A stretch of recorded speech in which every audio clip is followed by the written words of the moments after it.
우리 마음엔 주님의 말씀이 들려지는 알곡도 있지만 주님의 음성과 상관없는 생각이 들어오는 가라지도 있다는 사실을 기억하십시오. 그래서 대부분 신앙인들은 이 알곡과 가라지를 둘 다 갖고 삽니다. 그 마음속에서 둘 다 자라요. 하나는 곡초로 자라고 하나는 독초로 자랍니다.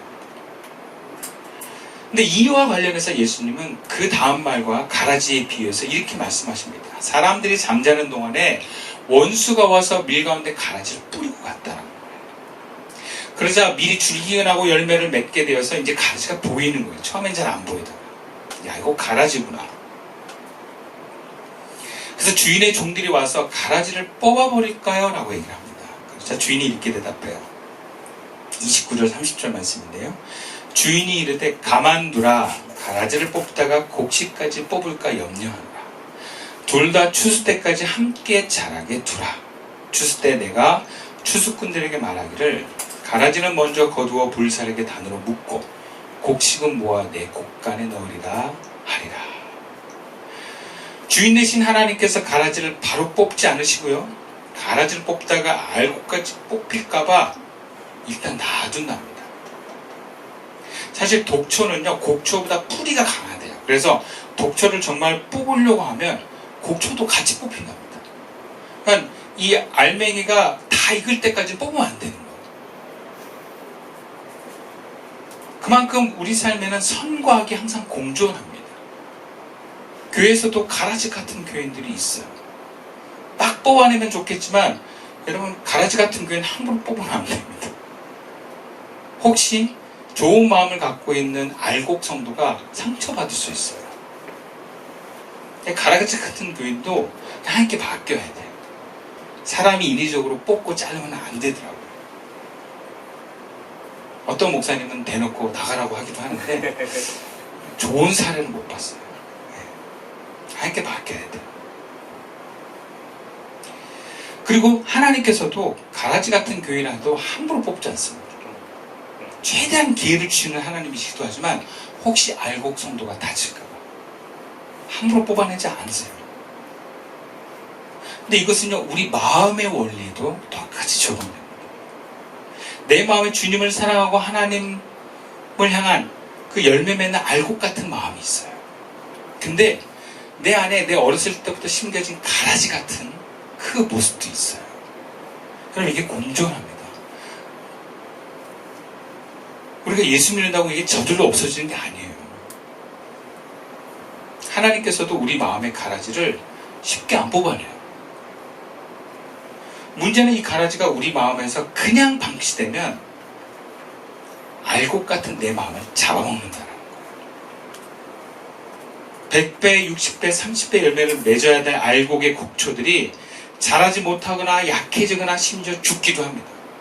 그래서 열매를 못 맺게 만들어요. 그리고 선택을 잘못하게 만들어서 뭔가 하나님과 다른 방향으로 가게 만들어요. 그러니까 가라지를 뽑히지 않는데 가만 놔두면 안 되는 거예요. 분명 예수님을 보고 예수님을 맞는 말씀을 듣는 것은 복입니다. 근데 내 마음에 마귀가 심겨준 가라지를 내버려 둔다면 우리는 언젠가 예수님을 볼 수도 없고 그 말씀도 들리지 않을 날이 옵니다. 무엇보다 하나님이신 생명의 삶을 살지 못합니다. 그럼 열매도 없는 인생이에요. 이런 사람은 인생이 다시 광야로 가거나 심지어 애굽에 있는 노예의 삶으로 가는 경우도 많아요. 노예에서 광야로 요단강을 건너 가나안 땅으로 이끌어내셨는데 다시 반대로 가는 경우가 있다라는 거예요. 가라지를 내버려뒀다. 그래서 우리는 가라지를 고민해야 됩니다. 내가 함부로 내 어떤 의지로 뽑을 수 없는 이 가라지를 우리는 어떻게 봐야 되는가? 어떻게 관리를 해야 되는가? 그냥 내버려두면 독초로 자라서 곡초를 약화시키고 열매를 방해하는 이 가라지를 어떻게 해야 될까? 25절 말씀 우리 함께 읽어보겠습니다. 시작.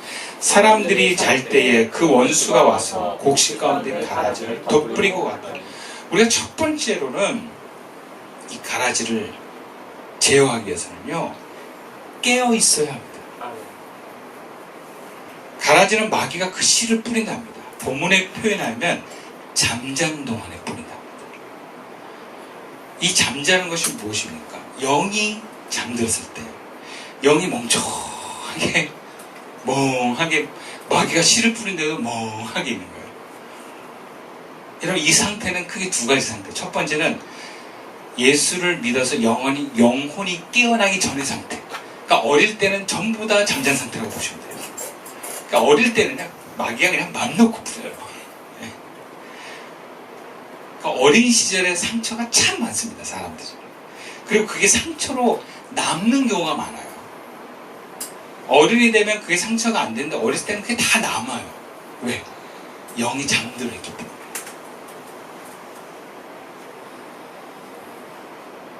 근데 영이 깨어나면요, 마귀가 씨를 못 뿌려요. 그리고 뿌려도 슉 날려버릴 수 있어요.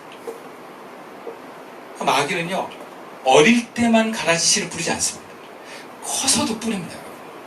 호시탐탐 언제 뿌릴까 노리고 있어요.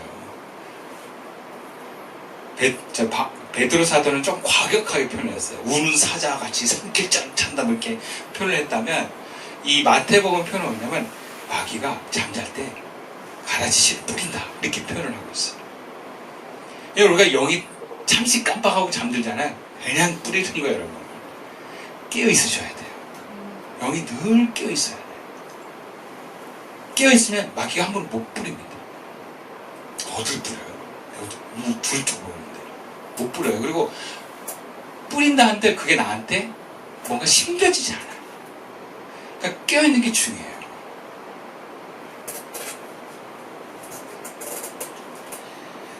성경에 이런 깨었음에 대한 표현이 많습니다.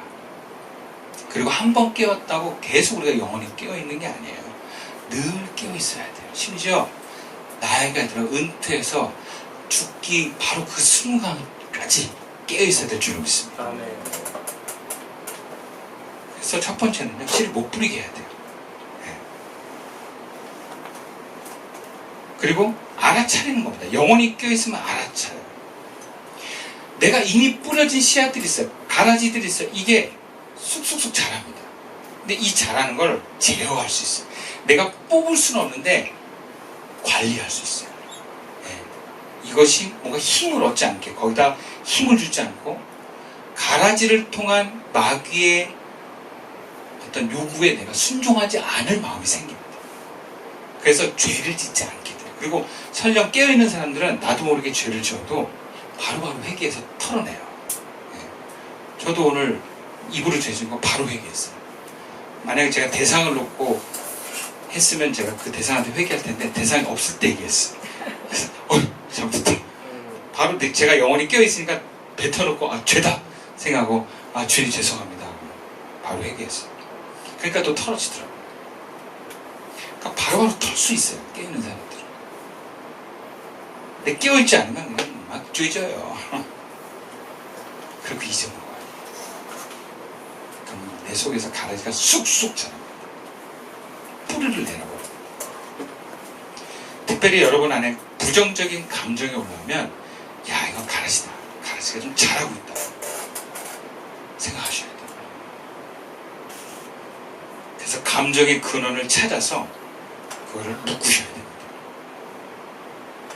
그리고 회개할 수 있는 거는 하나 앞에 회개하십시오. 불로 태워버려요.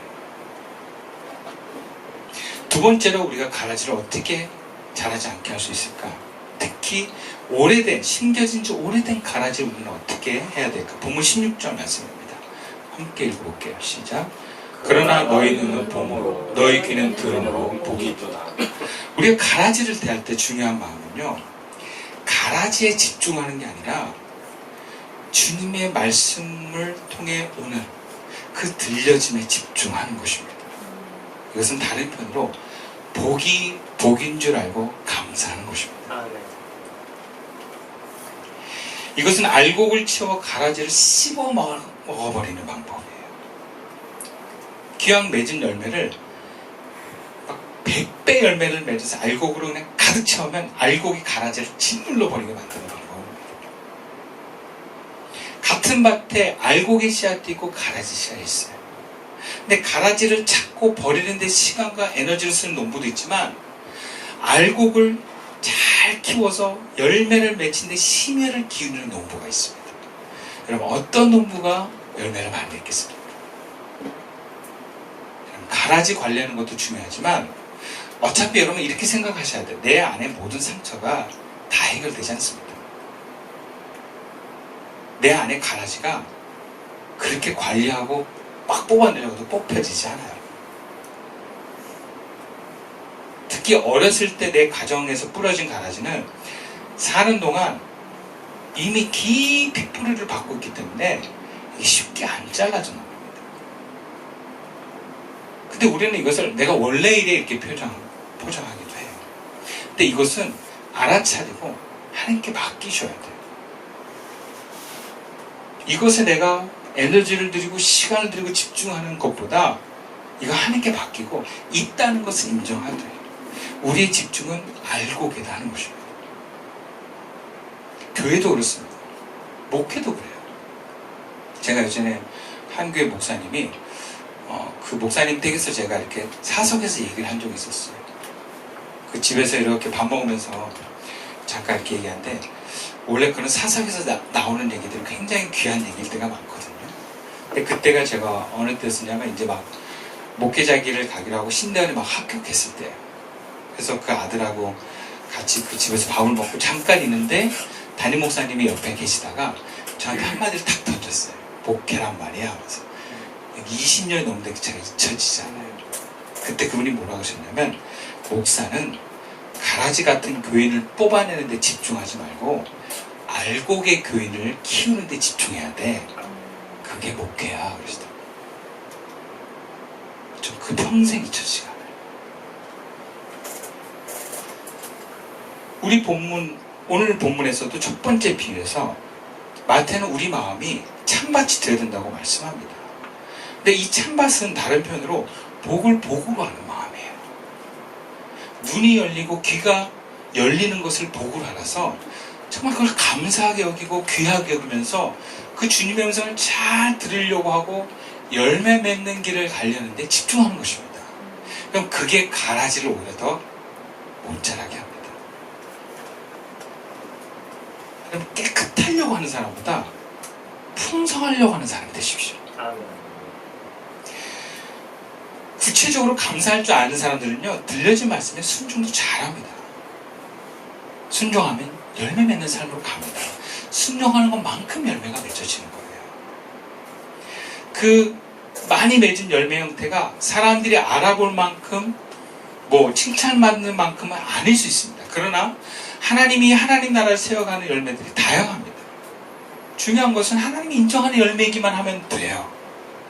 우리가 성과를 갖고 하나님 앞에 나갈 수는 없어요. 그러나 순종을 가지고 하나님 앞에 나갈 수는 있습니다. 제가 목회를 하면서도 늘 그런 마음이 있어요. 내가 오늘 하나님 앞에 가도 부끄러움이 없느냐. 그것은 성과가 아니에요. 주님이 너 지금 나의 말을 순종했느냐. 그럼 이와 비슷한 비유의 말씀이 마태복음 25장의 달란트 비유의 말씀이에요. 그럼 주인이 달란트를 맡기고 돌아와서 물을 때 달란트의 양을 가지고 그 종을 평가하지 않습니다. 순종한 거 가지고 평가합니다. 잘하였도다 착하고 충성된 종. 네가 이 작은 일에 충성했기 때문에 내 기쁨에 참여하라는 이 주님의 말씀은 5달란트나 2달란트나 똑같이 적용됩니다. 성과는 달랐는데 10달란트, 4달란트 성과는 달랐는데 순종한 것으로 주님은 판단하십니다. 심지어 아마 1달란트 받은 종이 순종해서 했는데 그 1달란트도 못 남겼더라도 아마 칭찬받았을 거예요. 내용을 보면 그렇습니다. 주님이 1달란트를 묻어둔 종을 지적할 때는 성과를 가지고 지적하는 게 아니에요. 순종을 가지고 지적을 합니다. 우리가 하나님 앞에 당당하게 그 앞에 섰을 때 부끄러움 없는 것은 순종의 차이가 있다는 걸 기억하십시오. 그리고 우리가 주님의 말씀을 듣기를 열망하면 우리는 계속 순종할 수 있습니다. 그 말씀을 귀하게 여깁니다.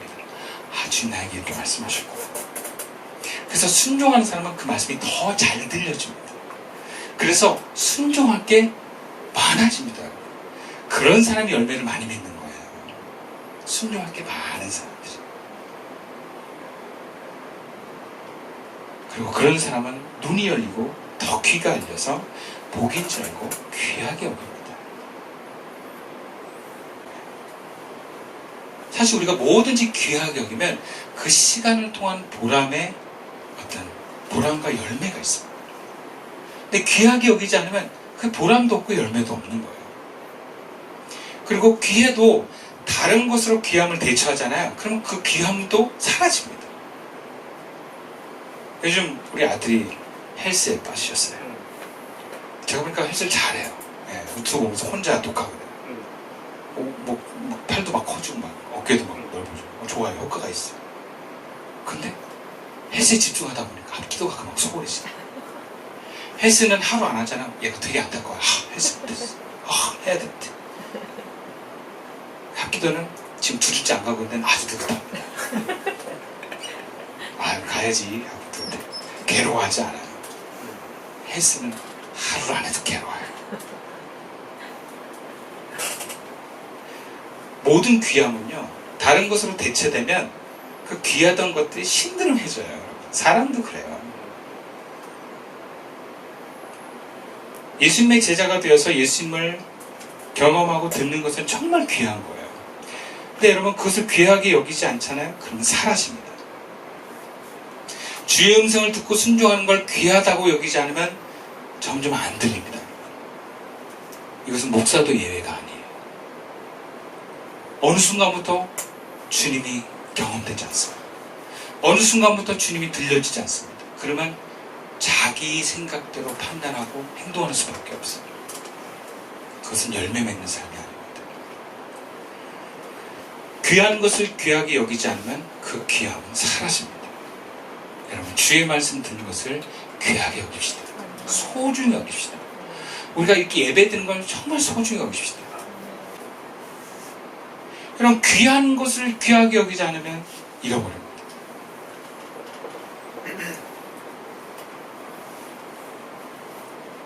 다른 귀한 것들이 대체되면 그렇게 소중했던 주님도 우리는 그렇게 귀하게 여기지 않아요. 그러면 결국 우리 안에 가라지는 자라는 거예요. 가라지는 없애려고 없애는 게 아니라 주의 말씀을 귀하게 여기면 귀하게 여길수록 가라지는 없어집니다. 그리고 어느 때가 되면 주님이 중간중간에 수술을 하세요. 그래서 가라지가 뽑혀나가는 일들이 인생의 중간중간에 있습니다. 얼마나 귀한지 몰라요. 주의 말씀을 듣고 순종하는 사람이 복입니다. 정말 큰 축복이에요. 말씀을 마칠게요. 여러분 주님을 뵙고 주님의 말씀이 들려지는 게 얼마나 귀합니까? 여러분 이것을 우리 계속 이어나갑시다. 열망합시다. 주님 내가 주의를 보기를 원합니다. 주의 음성이 더 많이 들려지기를 원합니다. 그래서 내가 순종하여 열매 맺는 삶이 되기 원합니다. 저와 여러분 모두 복이 있는 사람입니다. 복이 복인 줄 아는 사람은 복을 소중히 여깁니다. 예배도 소중이고 말씀도 소중히 여깁니다. 여러분 우리가 이렇게 한번 예배를 드릴 때 꽃을 하나님께 드리고 뭔가 어떤 성찬에 최선을 다하고 이런 모든 것들이 이 예배 한 번을 귀하게 여기기 때문입니다. 하나님이 다 받으십니다. 이것을 통해서 우리의 삶은 더욱더 열매를 주었습니다. 이렇게 더욱더 풍성한 열매를 맺어가는 우리 교회 될 수 있기를 주님의 이름으로 축원드리겠습니다. 기도드리겠습니다.